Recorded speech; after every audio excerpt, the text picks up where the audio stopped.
Hey guys, got Wyatt with me. Got our old, oh hell, lumpy bumpy. We got our disc line behind us. You can see we need a new apron for it, but we just put $3,500 into it, so the apron wasn't on the budget. So we put a new PTO shaft on.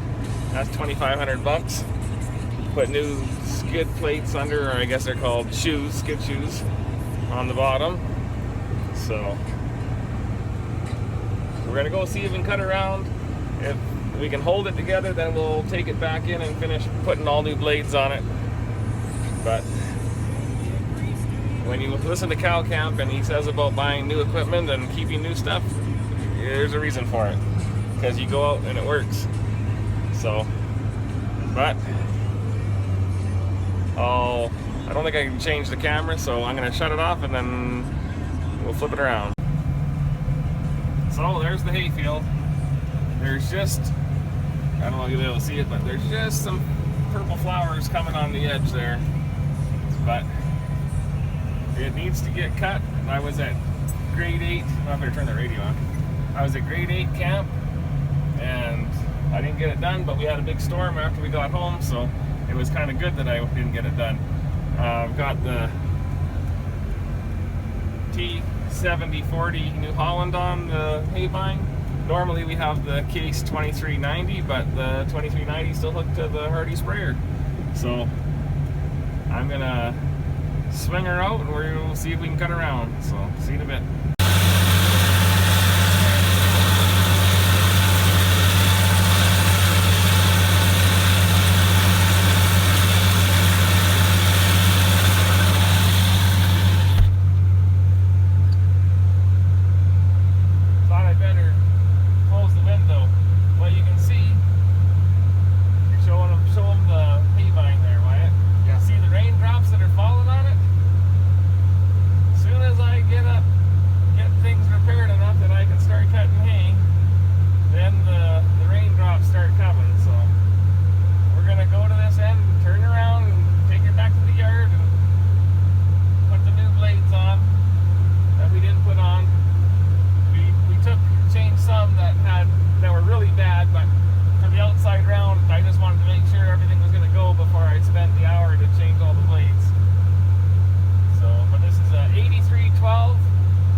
Flushed them out.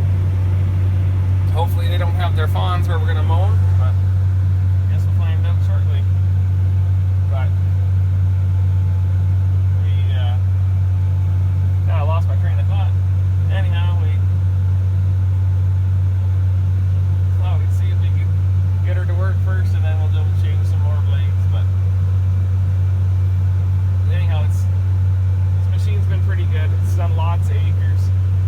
But when you only do 500 acres a year, it's pretty hard to justify a brand new machine. But I had one all priced out. I was actually going to go into a Kubota, which is a, I don't know how to say the right Swedish name, Kuberland or Vicon. It's all the same stuff.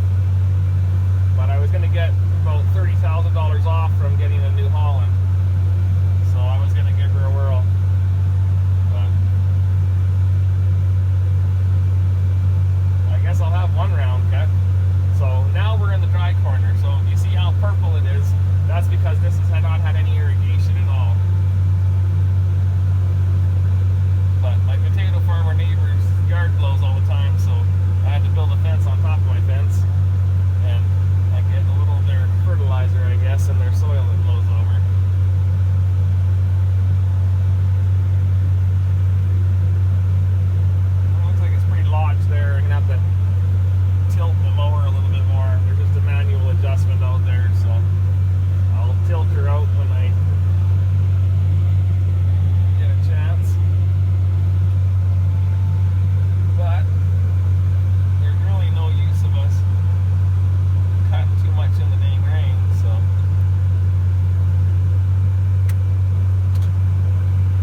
at 5 miles an hour. Oh yeah, yeah. I wish I could cut hay at 10 miles an hour, but we can't. It's just not possible here. We can grow hay, it's just we can't. We grow moles too, and that's why we don't zero till after we break the hay.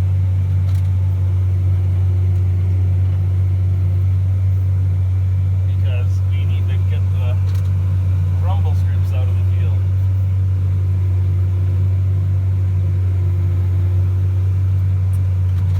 Better watch what I'm doing here.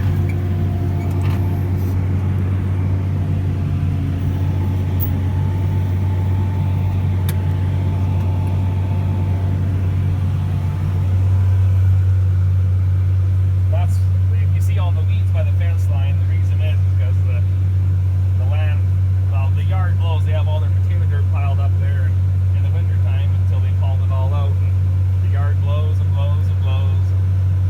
We'll get a surf of sand, but potatoes grow the best in the sand. As good as they try to clean them in the field, they always bring lots to the yard when they grade them and put them in the bins. So, but when you look behind us, when you consider that's dry land, and for us that's pretty phenomenal. But it's just because it has that fence line where the snow, any snow we had blew there and held up, and then this big potato storage right beside us, actually we have lots and lots of west wind, and that storage actually blocks the wind for right here. Like I said, this is still the dry corner right here, but it holds the moisture and it doesn't dry out. But the hay doesn't dry very good either.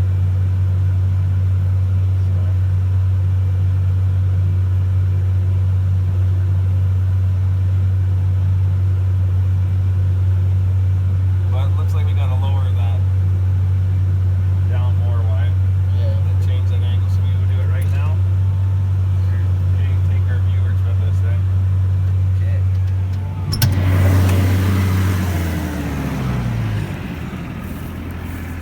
There's some flowers, unfortunately.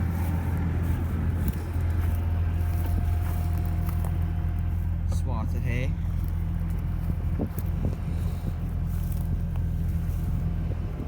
That's not alfalfa.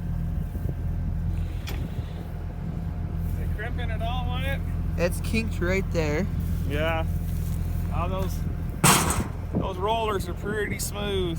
All the sand that's gone through them. Yeah. But if you see the tansy mustard, this is 3-year-old hay. There shouldn't be tansy mustard in it. But we were so dry, so dry this spring that nothing came to irrigate, but the tansy mustard could come. It came just fine.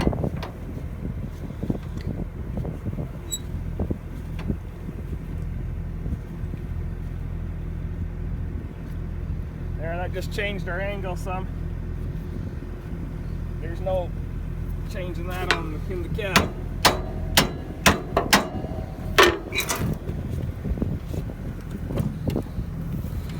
Here, you hold the hammer, I'll hold the people's. Okay. So if you see there, you can see that those, well, I'll get right up here. Anyhow, you can see my thumb, like I said, there's less than half an inch of roller left. They're pretty smooth, but they have had thousands of tons of sand through them over the last 20 years. When we got it, it was chewed up and had quite a bit of wear, but it changed our lives. We could cut 80 acres of hay in a day when we used to cut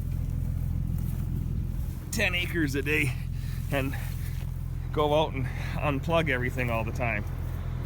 So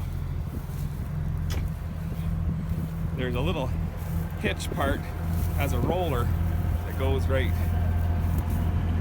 there, but we didn't have enough holes in our drawbar or a flat part of the drawbar, so we just hooked it right to the tongue and we just moved the drawbar out, or a little different from the case, but new PTO shaft's over $2,500, and that's just the front part. You pinch your finger, Wyatt? I was trying to be Thor, and I hit my finger. Okay, well, Wyatt will give us his farm safety talk about not pretending to be Thor when you're carrying a hammer. Don't swing your hand in the air like this, because your hand will hit your knife in your pocket. Freaking knife. So if there's any, well, I guess old people need farm safety lessons too. So any of our viewers, try not to play Thor while carrying the hammer. So because you won't fly. Yeah, you won't fly, and even where you're supposed to be of noble to pick up the hammer. Yeah. Anyhow, if you're not Thor, don't pretend to be Thor. It's not worth it. But I picked up. It's okay. If you want to be Thor, you can try, but safety is a concern. So we'll go climb up in Little Blue and we'll go to the end. So of course now it's not raining now. So I guess, should we go for another round, Wyatt? Sure. We'll cut our back swath over here and then we'll see. So if you don't hear from us anymore, then be sure to comment, rate, and subscribe. And we'll bring you some more at Poor Boy Farms. Bye. Well, we didn't quit cutting hay. We cut our back swath and then decided to keep going. So, like I said, we've only got 3 rounds done, but it's coming along. So, I think we'll just do all the opening rounds today, and then, like I said, I got some blades I want to put new blades on everything. But we'll get our opening rounds done, and then we'll get her all ready to go around the circle, cut with the pivot. So, got some seagulls flying with us because they know that we're going to give them lots of mice and pheasant chicks. So, anyhow, see you in a bit. As you can see, we're still going, but I don't know if you can see the alfalfa that's standing still. The wind is whipping it pretty good. We've just had wind for days now. So like I said, the other day we had a windstorm where people had their pivots blow down and storages blow and barns fell over and grain bins blew away. So it was good that I didn't have the hay cut, but based on the calendar, I sure wanted to have it cut. So, but you can see I'm driving all over the place. I guess I should have the GPS going. Yeah, I'm still cutting away. So, a little look at it. See it, but the window's getting wet again, so I think we're gonna finish this round and go in for supper. Maybe we'll just change, or like I said, I still haven't changed those blades I wanted to do, so change all the blades after supper and re-look at the weather forecast. I know it's supposed to shower, and this is Saturday. The 10th light? Yep. Saturday the 10th of June. So we'll see. I know on Tuesday we're supposed to get a shower, but the calendar said it's time to cut. So I thought, I'll knock her down, and I want to try to get 3 cuts. If I wait any longer, I won't get 3 cuts. So the old mower is still going. Had to lower my 3-point hinge arm so I didn't rub the brand new shield on there. So anyhow, like I said, we're only going 5 miles an hour. Of course, then I look at it, it says 5. Oh, 4.95, whatever. Anyhow, but we can't make it be nice. The wind is just whipping like crazy. So anyhow, unless we put something else on, this will be it. So take care.